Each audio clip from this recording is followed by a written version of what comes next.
The storm didn't come from the sky, it erupted from inside my own home. It was called addiction, an invisible demon that gnawed away at everything, turning love into ashes and extinguishing the most burning dreams. I once believed in the power of love, believed it could overcome any storm. But I was wrong. When the storm named addiction hit, it swept everything away. My dear friends, are you currently facing challenges, temptations in your life? Please take a moment to listen to my story. A story of how a family was shattered by seemingly harmless habits, only to realize that some losses, no matter how much you regret them, can never be undone. Join me as we follow the journey of Mark and Laura, two people who once loved each other deeply but were engulfed by the darkness of addiction and the price they paid for their blindness and selfishness. Los Angeles, 2012. The city was bathed in year-round golden sunshine with endless beaches and the ceaseless hustle of a metropolis that never slept. This was the backdrop for my love story with Laura. I'm Mark, a talented software engineer fresh out of Caltech with outstanding achievements and working for a promising tech startup in Silicon Beach. I was a young, energetic man with a mop of curly hair and eyes full of passion. With a sharp mind, a master's ability for logical thinking, and a burning passion for technology, I always dreamed of creating world-changing applications, leaving my mark in the digital age. I believed technology could make the impossible possible, and I yearned to be part of that revolution. Laura was a beautiful, intelligent, and passionate woman with long flowing hair and a radiant smile always gracing her lips. She was a young journalist working for a reputable newsroom in Los Angeles, specializing in investigative reports and human interest stories. She had eyes sparkling with curiosity and a heart always drawn to human narratives, those small but meaningful lives. Laura possessed deep empathy and an innate ability to view the world through the eyes of a born storyteller. We met at a charity event for orphaned children where I volunteered to design a complex online registration system to optimize gift management and distribution while she was interviewing participants and writing an article about the event's impact.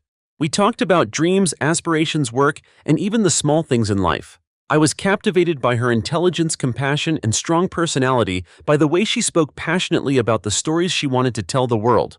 Laura, in turn, was drawn to my passion, intellect, and subtle humor. Our love came gently like a sea breeze rustling through palm trees, peaceful yet intense like a wordless love song humming in our souls. Our dates often took place on Santa Monica Beach, where we watched the sunset together, the last rays of light painting the sky red, and dreamed of a bright future. Or we spent hours in quaint used bookstores in West Hollywood, reading our favorite books, sharing our deepest thoughts, our hidden fears, and even our wildest dreams. We talked about our budding work projects, about the adventurous trips we wanted to take, and about a small house with a flower-filled garden in the suburbs where we could raise a dog and grow old together, watching our children grow up. Laura was always my biggest supporter, believing in my talent and my bold ideas. "You're going to be a legend in tech. Mark, I believe in you," she would often say, her eyes gleaming with pride, and I felt like I could conquer the whole world, that no obstacle was insurmountable with her by my side, that all my successes had meaning when she shared them. As for me, I just wanted to build a fulfilling life, a peaceful home for us both, where I could return after stressful work hours and find peace, where I could be myself, not Mark the genius engineer, but just Mark of Laura. We married 2 years later, a cozy wedding at a beachfront villa in Malibu, with the gentle lapping of waves as our symphony of love. Only family and our closest friends witnessed the moment we exchanged vows to be together forever, no matter the storms of life or the hardships ahead. Our first kiss as husband and wife was incredibly sweet and sacred, like an eternal promise etched deep into our souls. I believed that nothing could tear us apart, that our love was strong enough to overcome any challenge. I believed I had found a safe harbor, a refuge for my life, a solid foundation from which I could soar higher in my career. Our married life in Los Angeles was smooth and happy. I poured my heart into my work, diligently coding, developing new applications that I believed would revolutionize the tech industry. Laura remained a dedicated journalist, passionate about her field trips and inspiring interviews. And we had evenings gathered around the dinner table, telling each other stories from our day, small successes or new challenges, the people we met, the things we learned. We planned for the future, for buying a larger house with enough space for Laura's creative studio and my private office. We had chosen names for the children who would fill our home with laughter, a daughter with my eyes and a clever son like her. Everything seemed to be going perfectly, a flawless picture of simple happiness where love was the strongest foundation, where every dream could come true. Work pressure at the startup steadily increased. The project I was leading, an ambitious new social networking app promising millions of dollars in fame, encountered numerous complex technical glitches, and the deadline for product delivery to major investors was fast approaching. The entire team worked tirelessly, and I, as the technical lead, bore the most tremendous pressure. I started working all night, getting insufficient sleep, and gradually the stress began to gnawing at me, not just physically but mentally. Every buggy line of code, every tense meeting made me feel exhausted and useless, like a failure. A colleague, Kevin, someone who always seemed like a seasoned player with a mysterious half-smile and eyes always sparkling with mischief, introduced me to a new online game, a complex fantasy role-playing game where I could temporarily escape the stressful reality. "Just to blow off some steam, Mark," he said, patting my shoulder. "Just a few rounds, you'll clear your head, forget everything." Initially, I only played a few hours each night after Laura had fallen asleep, trying to keep this new habit a secret. The thrill of conquering giant monsters, the excitement of defeating opponents in fierce PvP player versus player battles, and the colorful virtual world with limitless quests offered me a temporary escape, a sense of power that I lacked in my stagnant work life. I became a hero in that world, revered, utterly unlike the failure and helplessness I felt in real life. I could control everything, win against any opponent, and receive admiration from other players. But then, a few hours turned into half the night, then all night. I started neglecting sleep, neglecting conversations with Laura. When she gently asked, "Honey, are you staying up late again? Why don't you sleep?" she usually received a curt reply mixed with fatigue and irritation. "I'm busy with work, you go to sleep first. You wouldn't understand, don't bother me." Gradually, the game consumed my mind. I started thinking about the game even when I was at work. The lines of code on my company computer screen were dull compared to the glamorous quests, the epic battles in the virtual world. I missed dinner dates with Laura, weekend movie nights we had long planned, and even her birthday. My apologies became hollow, my promises of never again quickly dissipated like smoke. I lived in a loop of fleeting regret and swift relapse, unable to break free. Laura began to notice the change. She tried to talk to me, but I always evaded or got angry. "What's wrong, Mark? You're not the man you used to be," she said, her eyes filled with worry and hurt. "You're destroying yourself and you're destroying us. You're building a wall between us." I simply gave a hollow laugh, dismissed her concerns, and plunged back into the virtual world where I was a hero, where I could control everything, where I didn't have to face real-life failures. I chose to run instead of confront. I told myself I was just relieving stress, but in reality I was running away. Running from work pressure, running from my responsibilities as a husband, and running from myself, a failed version of Mark I didn't want to face. The computer had become my closest friend, and its bright blue screen was the only light in the darkness of the loneliness I had created for myself. I didn't know that light was the path leading me to hell, a door that had opened with no exit, a sweet trap I had willingly stepped into. My gaming addiction worsened. It was no longer just a hobby, but an obsession, a world from which I couldn't escape. I started spending money in the game uncontrollably. Not just tens of dollars, but hundreds, then thousands of dollars each week to buy rare virtual items, to upgrade my character, to maintain my top player status in the game world. A meaningless title that gave me the artificial sense of power I craved. The money in our joint account mysteriously dwindled. Laura, with her keen investigative reporter's instinct, began to notice the unusual expenditures. She quietly searched for clues, strange transactions on bank statements, phone messages. One afternoon, I was engrossed in a game battle when I heard Laura take a deep breath from behind me. She had found the game payment receipts, the loan messages from friends that I clumsily tried to hide, undeniable evidence scattered across my desk. The confrontation took place in our darkened living room, the computer screen's light casting shadows on my pale, tired, and haggard face. "What is this, Mark?" Laura asked, her voice trembling, her hand clutching the game receipts, the undeniable proof. "Tell me, what the hell are you doing with our money? What are you doing with our lives? You're cheating on me." I tried to deny it, blaming work pressure, blaming her lack of time, blaming anything I could to escape the truth, to protect my fragile ego. "You don't understand, Laura. I'm so stressed. This is just how I cope. Don't make a big deal out of it." But everything was too clear. Laura's anger exploded not in shouts, but in profound disappointment, followed by an endless stream of desperate tears, hot tears that drenched her face. "You promised me, Mark. You promised you'd never make me worry. You've turned into a different person. You've lost yourself and you've lost me. You've destroyed my trust." Laura's words were like a knife twisting in my heart, piercing through the shell of apathy I had created for myself. But I was too engrossed in the game, too deeply immersed in the virtual world, to truly feel her pain, to understand the despair in her eyes. I only saw her as an obstacle, a hindrance preventing me from virtual victories, from frivolous titles. I pushed her away and plunged into the game even more frantically, like a moth drawn to a flame with no escape. Gaming addiction quickly led to other consequences, like a swirling vortex pulling me into a bottomless pit. I lost my job. My startup, where I had once poured my heart and soul, collapsed because I neglected my work projects, stalled partners, canceled contracts, and investors withdrew funds. With no income, I started borrowing money everywhere, from friends, relatives, to high-interest loans from loan sharks. To fund my gaming and gambling habits, I started online gambling, hoping to win back what I had lost, with the illusion that I could beat fate, that one lucky hand would change everything. But gambling was a bottomless spiral, pulling me deeper into debt, despair, and endless lies. The cards, the virtual roulette wheels, became an irresistible force, consuming my every thought, every action, turning me into a slave. When everything became unbearable, when debts piled up, when threatening calls from loan sharks poured in relentlessly, when I was completely broke, I turned to alcohol. Alcohol helped me forget my failures, forget Laura's disappointed eyes, forget the crushing debts, forget the harsh truth of my life. From a few beers after work, I progressed to high-proof whiskey drinking alone in our empty apartment, submerged in darkness and self-pity.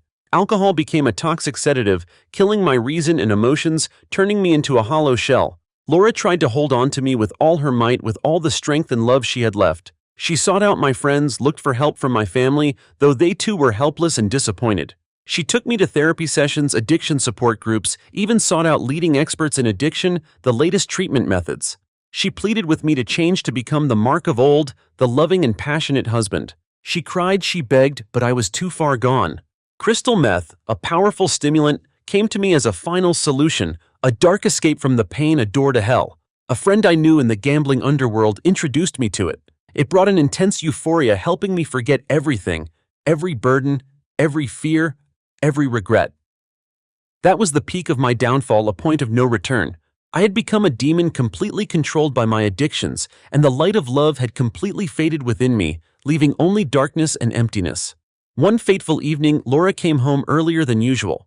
She'd had a tiring day at work, but still tried to get home early to prepare dinner for me, with the faint hope that I would stop playing games and eat with her, that we could have a peaceful moment together. But as she stepped into the darkened living room, she froze. She found me in the living room, sprawled on the floor, my body convulsing, my face, distorted foam bubbling at the corners of my mouth. Beside me were drug paraphernalia, a lighter, a small glass pipe, and a small packet of white powder scattered on the floor like fragments of a shattered life. My eyes were vacant, my body trembling, the withdrawals relentless. I was no longer human. Laura didn't cry, didn't scream. Her face was ashen, bloodless. Her eyes looked at me as if at a stranger, a dead man, a soul corrupted, devoid of warmth or affection. She no longer recognized the man she once loved, trusted, to whom she had entrusted her entire life. "Mark," she said, her voice icy, chilling to the bone. "You've gone too far. There's no turning back. Everything is over." I tried to get up, but my body wouldn't obey, only convulsions. My mouth was dry, my voice hoarse, weak. "Laura, I'm sorry. I'll change. I promise. Don't leave me." My apologies now sounded hollow and meaningless, like echoes from another person, a person who had died. She shook her head, a profound disappointment etched on her face, deeper than pain, deeper than anger.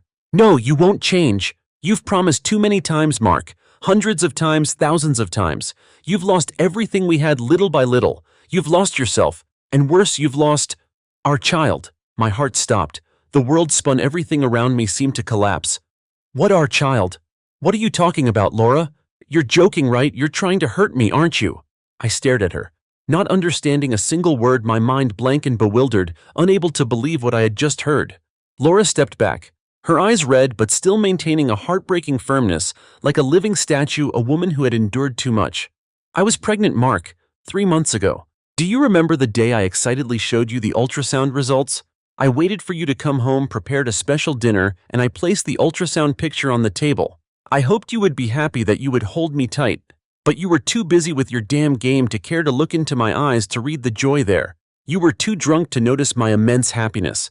You were too immersed in your virtual world to know that a tiny life was growing inside me, carrying our blood.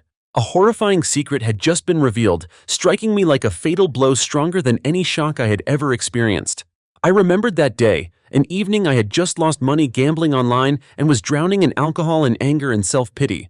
Laura had come to me, said something, her voice full of joy, but I just pushed her hand away and continued staring at the screen, yelling at her for disturbing me. I even remembered her trying to hand me something, a piece of paper or a picture, but I didn't look, didn't care.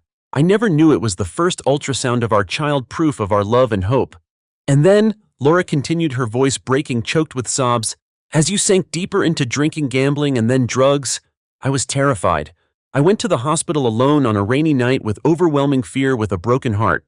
I sat for hours in the waiting room praying for our child, praying for you, praying for a miracle. The doctor said, I had a miscarriage, Mark. Due to prolonged stress, due to lack of sleep, due to endless worry for you, for a life without a foundation, a life full of instability, and partly perhaps because of you, because you weren't there, because you didn't care, because you had become a different person, a person I no longer recognized. My entire world shattered into pieces. Our child, a baby whose existence I hadn't even known, had grown inside. Laura had carried my blood and had been lost because of me. Because of my selfishness, my blindness, my immersion in addiction. Gambling took my money, alcohol took my reason, games took my time, but drugs took everything. Even the child I never knew. The child whose chance to be born, to live, to see the light of day, I had taken away. That pain, that regret would follow me for the rest of my life. I can't live with you anymore, Mark. Laura said, her voice weak but resolute, like a final, irreversible verdict. Everything is over. I'm leaving. I'm never coming back. You've killed our love and everything we could have had. I have nothing left to lose. She said nothing more. Turning her back, she walked out the door of the home we once dreamed of, leaving me alone in the dark room amidst the ruins of my life and myself. Moonlight streamed through the window, illuminating a faded pregnancy test lying silently on the floor near where I had just been. That was all that remained of the dream of a small family of children, of a future I had personally destroyed. From that moment on, I knew my life had irrevocably changed, and I would have to live with this regret until the end of my days. Laura left, and I sank deeper into the abyss of despair. The following days were a long string of torment, regret, and agonizing withdrawals. The addiction raged, tormenting my body and mind, turning me into a screaming demon, only seeking a dose to escape the harsh reality. I lost everything: family, career, friends, money. With no money to maintain my bad habits, I sold off everything valuable I had left, from my expensive watch to my luxurious car. Even Laura's mementos that I once cherished. My apartment was repossessed because I couldn't pay the debt. I became homeless, wandering the familiar streets of Los Angeles, where I once had everything, once was a successful and happy man, now just a wandering ghost. In those darkest days when I had almost lost all hope, when death seemed like the only escape, Laura's words about our child haunted me, echoing incessantly in my head like a curse. It was the strongest blow, the only remaining motivation for me to change, to find myself again, even knowing that time could not be reversed. I remembered my promise to her, to myself, about a happy family, about a meaningful life. Even though everything had shattered, even though there was no hope of reconciliation, I still wanted to become a better person. Someone my child, if alive, would not be ashamed of their addicted father. One afternoon, I lay curled up under a bridge, cold and hungry, my body trembling from withdrawal. An elderly woman, a volunteer for a charity organization, walked by and placed a sandwich and a bottle of water beside me. She looked at me without judgment, only with empathy and a touch of sadness, as if she had seen too many shattered lives like mine. "Young man," she said softly, her voice as warm as a rare ray of sunshine in my life. "Life is still long. Don't give up. Find a way out." Those simple words touched a tiny spark remaining in my soul, a fragile glimmer of hope. I decided to go to a free rehabilitation center, a place I had refused to go when Laura was still by my side, a place I once thought was only for the weak, the useless. The journey of recovery was a relentless battle with myself, with temptations and terrible withdrawals. Long sleepless nights, agonizing pains that ripped through my gut, ghostly hallucinations that tormented my mind, the whispers of the addiction demon. Every day I had to confront the raging addiction demon within me, trying to drag me back into the abyss. But this time I wasn't alone. I had fellow sufferers, people who had fallen as low as I had, who understood my pain and shared their stories, their hard-won experiences. And the dedicated staff at the center helped me not just with medicine, but with humanity, with understanding, with constant encouragement.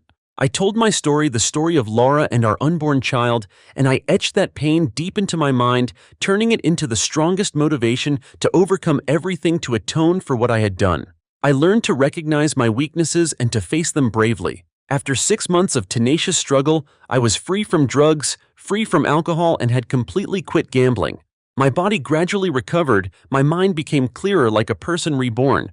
I started looking for work, even if it was just manual labor, to make ends meet and pay off small debts. I worked at a small cafe, washing dishes, cleaning, then as a sanitation worker in an apartment complex. I spent time reading books, relearning forgotten programming knowledge, trying to catch up on the latest tech trends. I started attending therapy support groups, learning to cope with my emotions, learning to forgive myself, and most importantly, learning to live responsibly. Learning to appreciate every moment of life, every breath, every ray of sunshine. I knew Laura would never come back. I had destroyed too much, caused wounds too deep.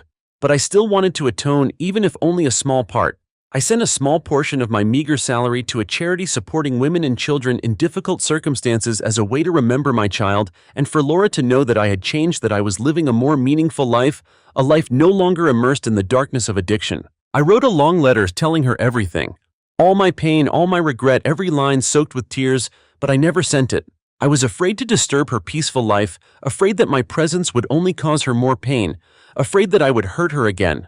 I accepted the truth that I had lost her forever, and that was the price I had to pay. 2 years later, I had fully recovered both physically and mentally. I found a job as a programmer at a small tech company, not a big corporation like Helix Innovations or the startup from before, but it brought me stability and joy in my work, where I could apply my knowledge usefully, where I was appreciated. I lived a simple life, avoiding all temptations, focusing on work and charity activities. I still frequently visited the rehab center, sharing my story to encourage others, those struggling with their inner demons. I found meaning in helping others and turning my mistakes into lessons for others. I no longer sought out Laura. I believed she deserved a new life, a complete happiness that I couldn't provide. However, I still discreetly followed news of her through shared friends' social media like an unbreakable habit. I knew she was still a successful journalist and had moved to New York to pursue larger project stories with international impact. She looked very happy in the photos. Her smile was as radiant as ever, and that made me both happy and heartbroken, a difficult mix of emotions. One day I received an unexpected call from David, the old friend who had helped me out of the mire. "Mark," David said, his voice full of surprise and a little bewildered, "I just saw Laura. She's in Los Angeles. She looks very different, very peaceful." My heart pounded, a feeling of both anxiety and eagerness mixed with fear surged within me. "Here? What's she doing here? Is she okay? Is she alone?" "She's working on an investigative reporting project about homeless shelters and addiction recovery centers, people who have made mistakes and want to find their way back. She's looking for an expert to interview, someone with real-life experience in addiction recovery and rehabilitation." David paused, his voice deepening as if weighing something. "I told her about your journey. She wants to meet you. She said she wants to hear the story from you, Mark." My whole world seemed to spin. The meeting I had both longed for and dreaded, the fated encounter I had never dared to dream of, had arrived. I agreed, though my heart was still in turmoil, an internal battle between hope and fear. We met at a quiet cafe in the city center, the cafe where I worked a few evenings a week. Laura was still as beautiful as ever, her long flowing hair, her deep eyes, but her eyes were now deeper, containing many stories, many invisible scars that I couldn't see, scars of time and pain. I had changed, a lot thinner, no longer with the flashy appearance of a high-tech engineer.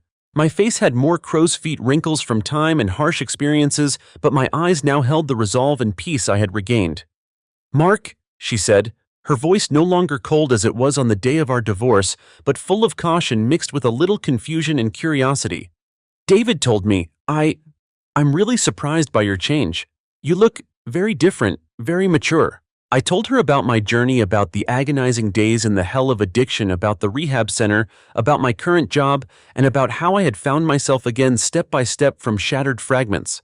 I told her about the profound regret when I heard about our child, about how I sent money to charity to atone, as a way to remember the tiny life whose chance to live I had taken away. I didn't hide anything, not even the most painful details, the moments I felt disgusted with myself. Laura listened in silence. Her face showed little emotion, only a perplexing stillness like a deep lake. When I finished, she placed her hand on the table, clutching it tightly, her eyes looking straight into mine without avoidance. "I knew about the donation, Mark," she said, her voice lowering. "I'm in charge of that fund in New York. Do you know how many times I saw your name in the anonymous donor list? I always wondered if it was you. I always hoped it was you, hoped you had found your path." Another secret revealed, an invisible thread that had connected us all this time. A connection I hadn't known existed, a tiny light in the darkness. She had recognized me. She knew. I'm sorry too, Mark," Laura said, her voice choked, tears beginning to stream down her face, tears of release. "I was too scared, too hurt back then. I couldn't stay with you. I had to leave, to save myself, to find the peace I had lost, to be able to move on with my life." I nodded, trying to hold back the emotions surging within me. I understand, Laura. I never blamed you. I destroyed everything. You deserve a better life. We talked for a few more hours, not as husband and wife, but as two old friends. Two souls once deeply connected, now more mature, more understanding, and bearing indelible scars. No promises were made about a return.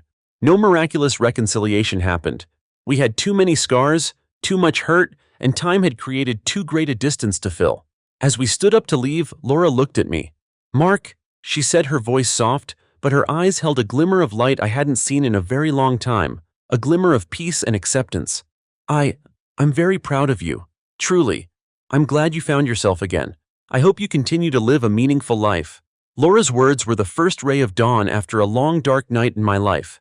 It wasn't complete forgiveness, nor was it an invitation to return. But it was acceptance, recognition of my journey of atonement, the peace I had sought for so long. I had lost Laura, lost my family, lost our unborn child, but I had found myself again, and more importantly, I had found peace in my soul and a faint glimmer of hope for a future I could be proud of, a future no longer overshadowed by the darkness of addiction. Even though we were no longer husband and wife, we remained friends, two people who had gone through a tragic journey together.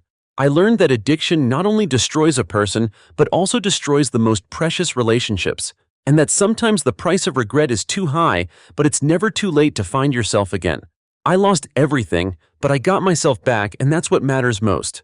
My life, though no longer glamorous, is richer than ever because I have found meaning in serenity and in helping others.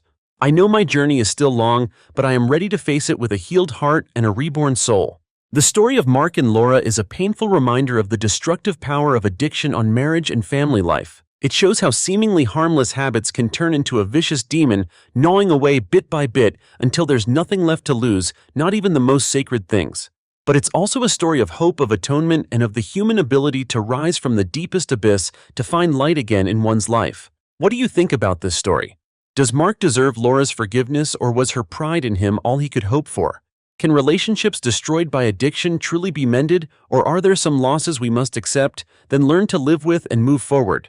Please leave your comments below. Share your thoughts on this story.